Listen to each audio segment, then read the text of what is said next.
Olá pessoal, tudo bem? Aqui é Rafael Martins, CEO e cofundador do Share, e eu estou aqui hoje com a Thaís Fabris. Olá. Que é da 6510. A 6510, para quem não conhece, é uma consultoria especializada em mulheres e que já fez vários projetos muito legais. Um dos primeiros projetos que a gente viu de vocês foi a Cerveja Feminista. A gente viu agora um projeto que vocês fizeram para o Facebook. E então eu estou aqui com a Thaís, que é sócia da 6510, que criou um novo modelo, vamos dizer assim, de entrega de serviço de comunicação. E hoje a gente vai bater um papo com ela para entender melhor como que é esse modelo, sobre os projetos que eles fazem.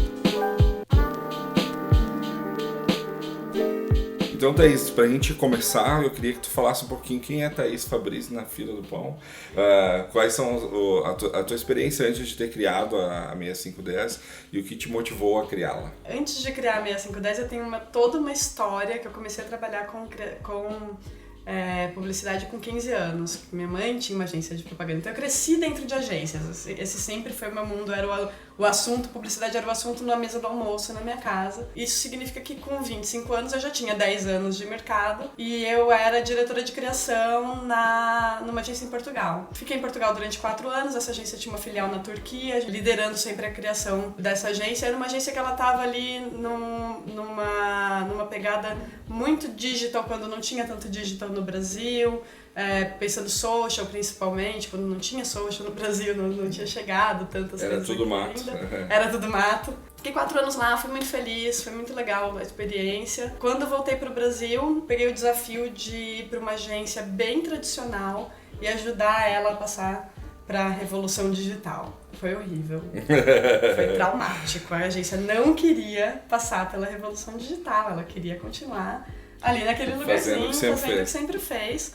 E tratou toda a nossa equipe meio como um câncer a ser expelido ali. Saí de lá e fui pra Flag, que ali era o meu ambiente mesmo. Falei, nossa, eu não quero ter que evangelizar as pessoas ao meu redor sobre digital. Eu quero estar num lugar onde as pessoas já falem a minha língua, eu quero só trabalhar. E por que o nome é 6510? Eu adoro essa pergunta. Minha pergunta preferida. É 6510 porque 65% das mulheres não se identificam com a forma que elas são retratadas na propaganda. Isso é uma pesquisa do Instituto Patrícia Galvão de 2013. Esse é o dado melhorzinho. A gente tem pesquisas que falam em 80% das mulheres não se identificando. Então é muito dinheiro rasgado, né? Sim. E ao mesmo tempo, quando a gente olha para dentro das agências, de quem está produzindo mensagem hoje, só 10% dos criativos são mulheres. Isso era um dado de 2015, quando a gente começou. Hoje a gente tem uma pesquisa da Meio Mensagem de 2018 que fala em 20%, só que a pesquisa deles considera social media como criação. A gente entende que criação como espaço de poder é redação, direção de arte e direção de criação. É um pouquinho diferente. E aí a situação eu acho que hoje deve estar em 12 a 15%. É muito pouco, né? Muito pouco. E quando a gente recorta mais ainda para negros, LGBT, não estão ocupando esse espaço também. Então outras histórias não estão sendo contadas. A gente só está ouvindo o tempo inteiro o ponto de vista dos homens brancos heterossexuais. De classe A, nada contra. Tenho até amigos que são. Tenho até amigos que são. Mas... eu ouvi a primeira vez essa frase com a Thaís. Ela estava palestrando num evento lá em Porto Alegre para 1.000 pessoas e ela falou essa frase. Eu, putz, é verdade. Pensado dessa forma. Uma pessoa levantou quando eu falei isso, saiu. Um homem branco, não era meu amigo. Ele ainda tá 10 anos atrás, né?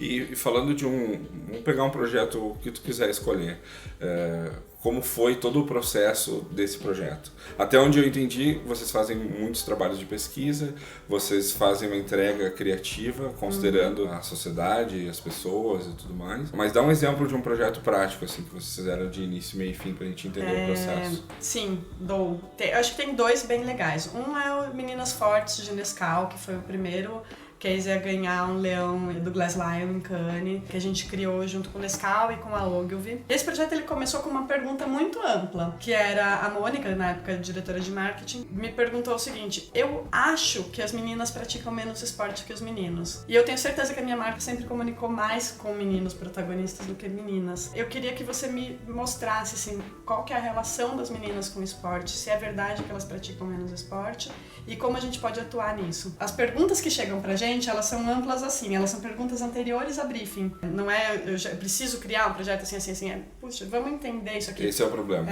Com o Ads for Equality do Facebook foi a mesma coisa. A pergunta era, como a gente faz o mercado agir agora por uma publicidade mais diversa, mais inclusiva? Então, são questões amplas, né? Quando a gente olha de novo para Nescau, o que a gente fez foi, nós fizemos um desk, conversamos com especialistas e pegamos uma pesquisa do Estúdio Ideias que já estava dentro de casa, mas não tinha recorte de gênero, que era com pais e mães de meninas e meninos, e a gente recortou só para as meninas, para entender como que as meninas estavam se relacionando com o esporte. Quando a gente foi para a reunião e nós apresentamos a nossa parte, o Estúdio Ideias apresentou a deles, nós fizemos essa leitura em conjunto, era para ser uma reunião de trabalho e ficou um climão. Porque a situação das meninas com esportes é de chorar.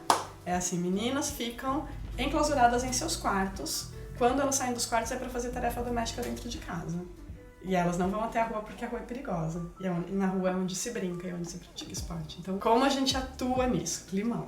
Todo mundo vai pra sua casa chorar um pouquinho, volta pro processo de cocriação, no qual a gente trouxe pais e mães de meninas pra criarem junto com a gente. E educadores também. Pra gente ter certeza que a mensagem que a gente ia trazer ia sensibilizar esses pais e mães, porque a gente tinha uma barreira muito grande na insegurança dos pais e mães de deixarem as meninas praticarem esportes porque é perigoso estar na rua, ou porque é perigoso se machucar, porque é perigoso ficar com o corpo não feminino. Então eles tinham que participar do processo. Dali a gente saiu com uma mensagem, qual era o ponto de vista proprietário de Nescau sobre esse tema. E aí entrega-se então o trabalho para a Ogilvy criar a campanha. Nós ficamos com uma parte da campanha, que era a parte de PR, social media e tal, como que a gente ia trabalhar influenciadores estrategicamente, não a entrega final, e sempre criando junto com a Ogilvy. Então a gente pula pro lado da Ogilvy e começa a criar junto com eles. Era misto de cocriação e análise de risco ali, em que a gente ia fazer brainstorm, via os roteiros, como é que tava, sugeria algumas cenas, até o final, com a campanha no ar, a gente ajudando a fazer responsivo de social media. Então esse é um pacotão. E vocês acabavam sendo o filtro de tudo que ia sair pra rua, assim, também da comunicação. Sim, tudo passou pela gente. Isso é uma grande responsabilidade, né? Porque eu imagino que até assim, de que forma que vocês se munem de informações, insights, ou até entender de fato a realidade das pessoas, né? Uhum. Porque eu vim pensando aqui antes da gente conversar, eu disse, nossa, o trabalho da Thaís é muito difícil, cara. Porque ela é o filtro de uma linguagem que não pode agredir as pessoas, né? As mulheres, no caso, mas a mulheres é uma coisa muito mais ampla, né? Do que um estereótipo específico que a gente está acostumado a ver na publicidade, né? E de que forma que vocês... Claro que tem muito da bagagem de vocês, da experiência e tudo mais, mas hoje a gente discute o nicho do nicho, né? Tipo, quando a gente fala sobre, por exemplo, mulheres negras, não são todas iguais, mulheres negras grávidas também são muito diferentes. Então, como que tu faz esse filtro para ficar tranquila que, cara, deixei passar o que tinha que passar mesmo, da forma como tinha que comunicar, né? Tem um trabalho que ele é constante na 6510, independente do projeto que a gente esteja fazendo, que ele é um trabalho de pesquisa, é um trabalho de ouvir, tá o tempo inteiro em contato com as pessoas de diferentes realidades, ouvindo o que elas têm para dizer, de estar dentro da favela, de estar conversando com as meninas com deficiência. Isso é muito natural pra gente, só que a gente fala que a gente tá o tempo inteiro tecendo a nossa rede também, porque a nossa rede de colaboradoras, ela é o tempo inteiro viva e a gente precisa alimentar e precisa fazer a energia circular ali dentro. Ao mesmo tempo, como que eu me blindo? Eu trago essas pessoas pro processo. Então, eu não tô só ouvindo e sugando o que elas têm a dizer, eu tô trazendo elas para criarem e analisarem a comunicação junto com a gente, para garantir que eu não tô enviesando também essa comunicação. Então, eu sempre tenho essas pessoas da minha rede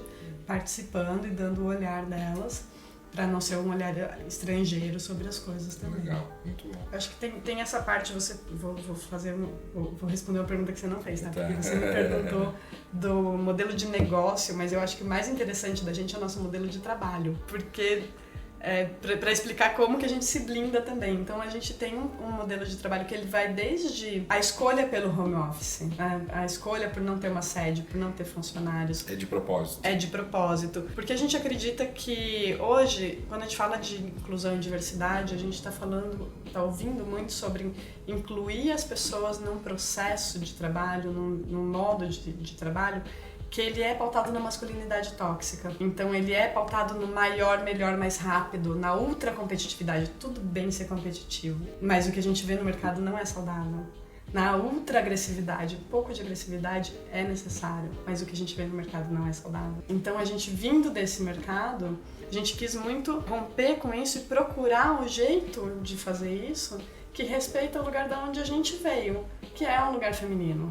Então, como que a gente faz isso dentro das tecnologias que pertencem às mulheres, que são passadas de mulher para mulher para mulher ao longo de gerações? Isso não estou falando de biologia, eu estou falando de... Eu aprendi a conversar com a minha mãe, que aprendeu com a minha avó. E a conversa é central no nosso jeito de trabalhar.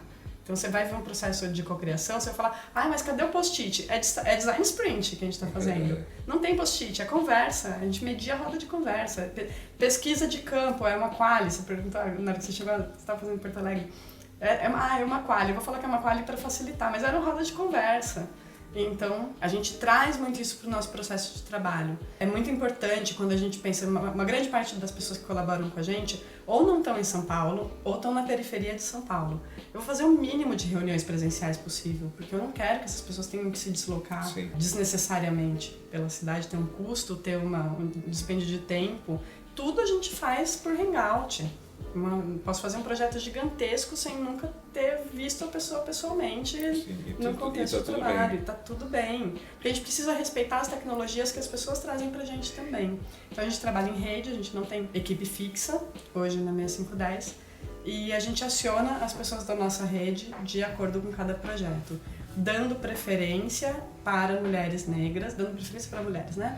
Começo de conversa. Mulheres negras, mulheres periféricas, mulheres gordas, lésbicas, trans, todas aquelas que não estão inseridas no mercado corporativo, sempre buscando ter no mínimo 50% de mulheres negras nos projetos, porque é o demográfico da nossa população, para garantir que a gente tenha todos os pontos de vista mesmo. É um pouquinho assim que a gente se blinda. Legal. E no que diz respeito ao papel da mulher nesse cenário todo, né, que vocês são especialistas, a gente ouve muito a discussão sobre mulheres na criação, mulheres em cargos de liderança.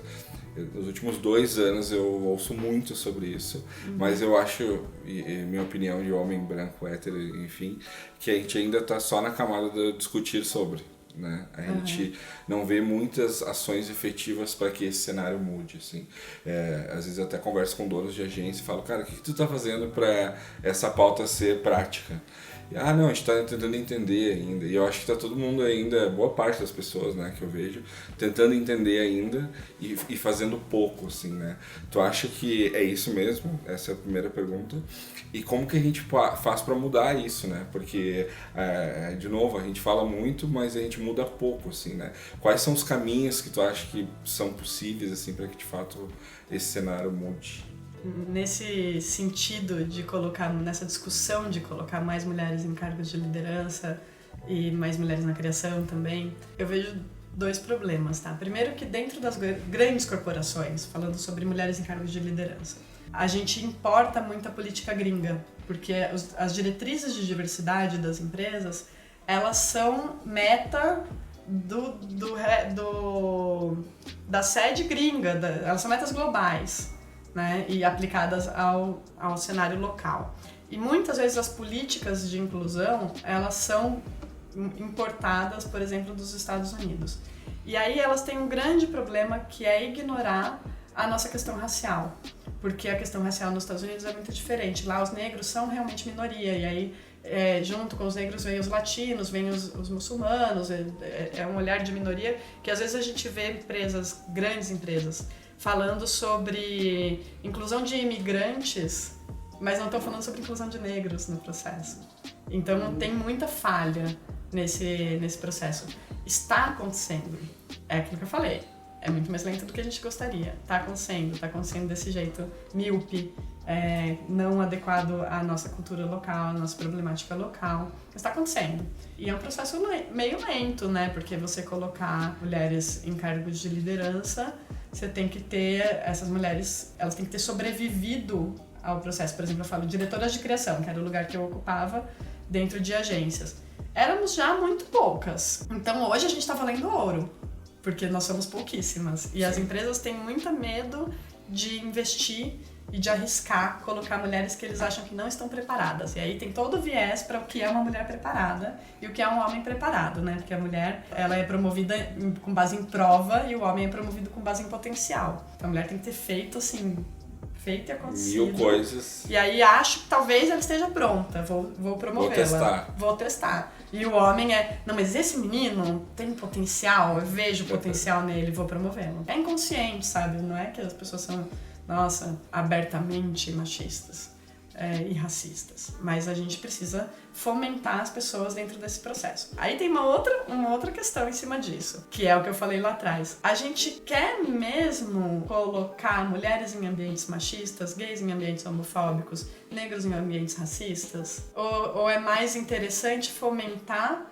os negócios que essas pessoas já estão criando fora dessa lógica e fazer com que novas lógicas surjam e sejam possíveis? Porque o papo está muito centrado e eu acho que é necessário, eu acho que essas grandes empresas vão estar aí durante bastante tempo e elas precisam se adequar por elas. Elas precisam se adequar porque elas vão morrer se elas não se adequarem. É o processo da revolução digital acontecendo de novo. Se você ignorar isso e achar que é modinha, não vai ter mercado para você se você continuar ignorando tantos pontos de vista, se baseando numa visão unicamente elitista, branca, heterossexual e tudo mais, e masculina. Isso é uma das grandes discussões também, né, do mercado. Seja marca, seja agência, se ela faz isso porque está na moda fazer isso, se ela acredita realmente que isso vai mexer e vai fazer o negócio perpetuar como um todo, ou se faz só para ganhar mais dinheiro. A gente vê marcas que fizeram todo um novo reposicionamento, Skol, Avon e tal, trazendo luz para esses assuntos todos. Mas eu acho que muitas vezes quando a gente olha principalmente em grandes grupos, a gente ainda vê campanhas, né, sofríveis que saem, né, e que a gente, cara, como é que ninguém falou, como é que ninguém viu isso ainda? Vocês também fazem esses papos com as agências numa ideia de fazer eles entenderem esse novo cenário, esse novo processo e criar um processo para que a agência consiga fazer essa mudança? Isso é, a 6510, ela também faz uma consultoria para a agência, por exemplo, se eu sou porque muitos donos de agência estão nos assistindo agora, e o cara talvez quer mudar, né? E ele pode contratar vocês para fazer isso? Vocês não? Não, só porque nosso foco é comunicação, nós não somos uma empresa de RH, e para mim isso é um problema de RH. Prioritariamente de RH, né? Não tá na minha expertise. Entendi. Então eu não sou headhunter, eu não sou uma pessoa que vai pensar o teu modelo de negócio, eu pensei o meu, não sei o seu, né? Então a gente não oferece esse serviço. O que a gente oferece muito para as agências e faz bastante são palestras sobre os novos papéis das mulheres, sobre o papel da mulher na publicidade. Então a gente tem esse braço de educação na empresa. Legal. De novas famílias, novos papéis das mulheres, papel da mulher na publicidade. São 3 palestras que a gente faz e que a gente já viu ter efeitos bem transformadores assim nas empresas, porque elas dão uma, sabe, esse é o cenário, tá, é aqui que eu preciso me adaptar, porque eu acho que também tem uma miopia ali de Sim. Nem tô vendo o cenário, então Sim. eu não sei para que eu tenho que me adaptar a ele, eu vou fazer porque é moda, eu vou fazer porque é moda, não vou fazer de verdade e não vai resultar, né? Então o cara que tá a pessoa, enfim, a mulher que tá nos assistindo aí quer entender melhor sobre esse assunto, pode contratar uma palestra da minha. Pode contratar uma palestra e pode falar, por exemplo, com o More Girls. Eu acho que tem gente bem legal fazendo, projetos, tem, né? O Vitor Abud ajuda também a Widen com projetos Kennedy, tem gente, a Rafa que fez o 2020 na JWT, já não tá na JWT, mas tem pessoas que têm essa expertise e que podem ajudar a implementar. Qual é o futuro da 6510? Nossa, o nosso futuro ideal é não existir, né? O ideal era que não fosse necessário que a gente fizesse essa tradução para as empresas, que elas estivessem já... Normalizado. Que isso já tivesse normalizado. Mas eu tô achando que vai demorar, menino. Vai demorar. Teve outro dia uma pessoa me perguntou, e quando a 6510 for grande, vocês não querem ter sede e funcionários? Eu falei, primeiro a gente já é grande, e tem essa questão assim, o que é crescer nos tempos de hoje, né? É ter muito funcionário, é ter uma sede, ter dinheiro, carros, escritório na Berrini. E pra gente, o nosso crescer é ter impacto. Então, pra mim, uma visão de futuro é assim, quanto mais impacto eu conseguir ter em ajudar, mas sou eu, Maria, nossa rede, quanto mais impacto a gente coletivamente conseguir ter para ajudar o mercado a refletir a população, assim, a compreender e refletir o real da população, maior vai ser essa empresa, né? Mas esse é o grande que a gente quer ter. É o sonho do futuro. É o nosso sonho de futuro. E que os clientes não paguem 30 e 60. Esse seria bom também, seria bom. Seria um bom futuro também. Seria bom, pagamento à vista, talvez editado, seria ótimo. Então tá, Thaís, muito obrigado pelo teu tempo, por ter cedido o espaço aqui pra gente gravar também. Eu tenho certeza que muita gente vai te procurar para fazer projetos, para fazer palestras. Deixa o teu e-mail, teus canais aí pro pessoal também que quiser te procurar. Sigam a gente nas redes sociais, @6510, escrito como fala. Famoso por extenso. Ou o e-mail é 6510, em numeral, @6510porextenso.com.br. Para falar com a gente, nosso site 6510.com.br, estamos aí um site em todos os lugares. Muito bonito. Então, você que assistiu esse vídeo, comente aí também. Eu tenho certeza que é um assunto que a gente pode continuar e tenho certeza que a Thaís também tem todo o interesse de acompanhar o que vocês acharam sobre essa nossa discussão aqui. E até o próximo. Valeu!